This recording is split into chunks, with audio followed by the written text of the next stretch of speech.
नमस्कार। प्रांजल ज्ञान गंगा में आप सभी का स्वागत है। आज हम 13वें अध्याय का महात्म का पाठ करेंगे,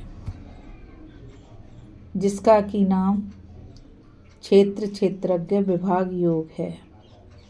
आप सभी को विदित होगा कि पहले हमने अध्यायों को पढ़ा था। अब हम उन अध्याय के महात्मों का पाठ कर रहे हैं।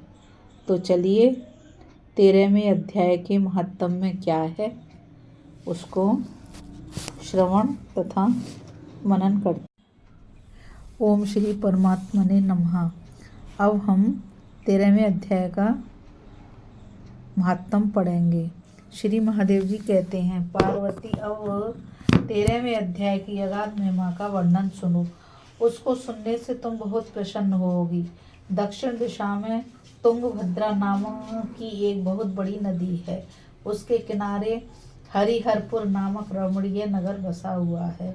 वहाँ हरिहर नाम से साक्षात भगवान शिव जी विराजमान हैं, जिनके दर्शन मात्र से परम कल्याण की प्राप्ति होती है।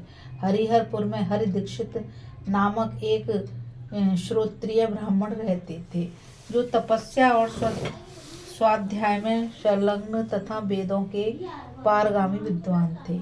उनकी एक स्त्री थी, जिसे लोग दुराचारा कहकर पुकारते थे। इस नाम के अनुसार ही उसके कर्म भी थे। वह सदा पति को कुवाच्य कहती थी। पति से संबंध रखने वाले जितने लोग घर पर आते, उन सबको डांट बताती और स्वयं कामोन्मत्त होकर निरंतर व्यभिचारियों के साथ रमण किया करती थी। एक दिन नगर को इधर उधर आते जाते हुए पुरवासियों से भरा देख उसने निर्जन एवं दुर्गम वन में अपने लिए संकेत स्थान बना लिया। एक समय रात में किसी कामी को न पाकर वह घर के किवाड़ खोल नगर से बाहर संकेत स्थान पर चली गई। उस समय उसका चित्त काम से मोहित हो रहा था। वह एक एक कुंज में तथा प्रत्येक वृक्ष के नीचे जा जाकर किसी प्रियतम की खोज करने लगी, किंतु उन सभी स्थानों पर उसका परिश्रम व्यर्थ हो गया। उसे प्रियतम का दर्शन नहीं हुआ। तब वह उस वन में नाना प्रकार की बातें कहकर विलाप करने लगी।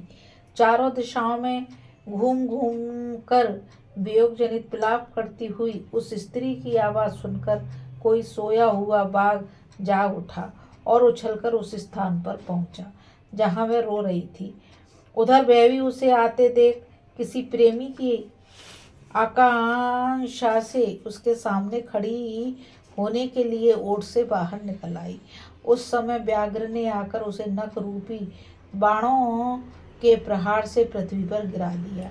इस अवस्था में भी वह कठोर वाणी में चिल्लाती हुई पूछ बैठी, अरे बाघ, तू किस लिए मुझे मारने को आया है? पहले इन सारी बातों को बता दे, फिर मुझे मारना।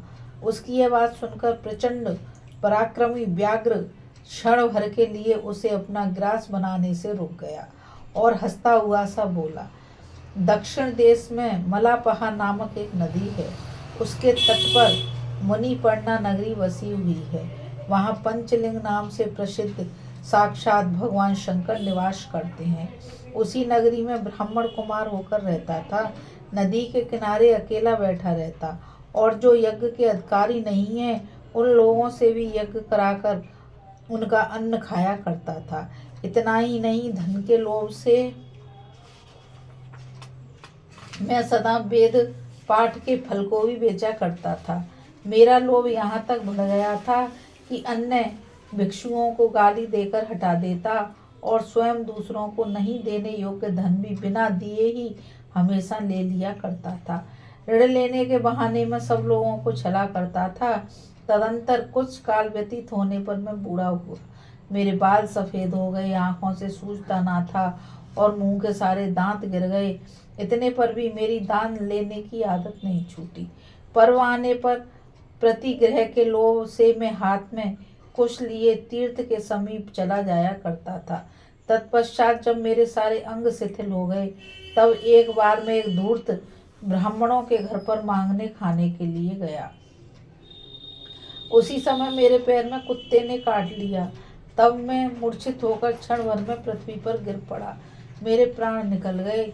उसके बाद मैं इसी व्याघ्र योनि में उत्पन्न हुआ हूँ। तब से इस दुर्गम वन में रहता हूँ तथा अपने पूर्व पापों को याद करके कभी भी धर्मिष्ठ, महात्मा, यति, साधु पुरुष तथा सती स्त्रियों को मैं नहीं खाता।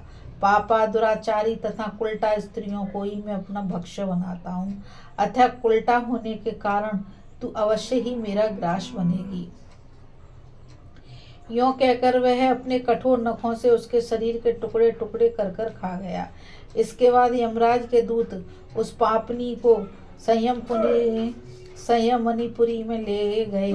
वहां यमराज की आज्ञा से उन्होंने अनेकों बार उसे विष्ठा, मूत्र और रक्त से भरे हुए भयानक कुंडों में गिराया। करोड़ों कल्पों तक उसमें रखने के बाद उसे वहां से ले आकर 100 वंतरों तक रौरव नरक में रखा। फिर चारों ओर मुंह करके दीन भाव से रोती हुई उस पापनी को वहां से खींचकर दहनानन नामक नगर में गिराया। उस समय उसके केश खुले हुए थे और शरीर भयानक दिखाई देता था। इस प्रकार घोर नरक यातना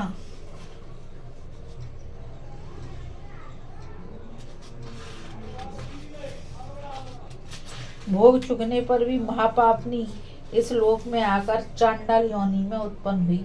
चांडाल के घर में भी प्रतिदिन बढ़ती हुई वह पूर्व जन्म के अभ्यास से पूर्ववत पापों में ही प्रवृत्त रहती थी। फिर उसे कोढ़ और राज यक्षमा का रोग हो गया। नेत्रों में पीड़ा होने लगी। फिर कुछ काल के पश्चात वह पुनः अपने निवास स्थान हरिहरपुर को गई, जहाँ भगवान शिव के अंतपुर की स्वामिनी जम्बुका देवी विराजमान है। वहाँ उसने वासुदेव नामक एक पवित्र ब्राह्मण का दर्शन किया, जो निरंतर गीता के 13वें अध्याय का पाठ करते रहते थे। उनके मुख से गीता का पाठ सुनते ही वह चांडाल शरीर से मुक्त हो गई और दिव्य देह धारण करके स्वर्ग लोक में चली गई। बोलो श्री विष्णु भगवान की जय। अभी आपने श्रीमद् भगवत गीता के 13वें अध्याय के महात्म को सुना। अब मैं आप सभी से यही कहूँगी कि आप सभी इस चैनल को लाइक, शेयर और सब्सक्राइब करिए, ताकि यह अनुपम ज्ञान अधिक से अधिक लोगों तक पहुँच सके।